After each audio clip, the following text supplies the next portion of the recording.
Hi everyone. In today's tutorial, we will show you how to create a zip file on your computer. This helps make files smaller and easier to store. We can also upload or send these files to others.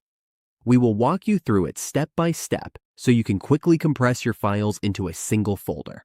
Now, let's get started. On your computer, let's say we want to send a group of files all at once. For example, we will use these wallpapers so we can send them together instead of one by one. All we need to do is select all the files we want to zip.